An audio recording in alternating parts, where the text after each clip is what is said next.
bydd holi'r awel, bryd hynny ble roedd.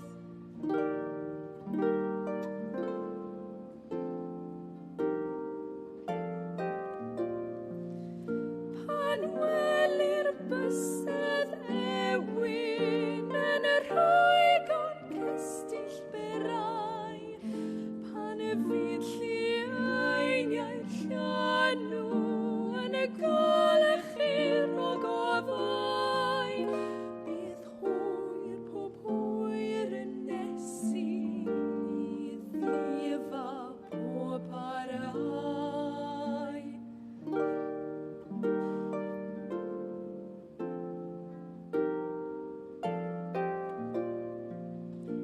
Ac eto, na welir ein hôl gan welau'r wawr, bydd yn offer a'i chwerthin yn gadwyn am beth ar glaw.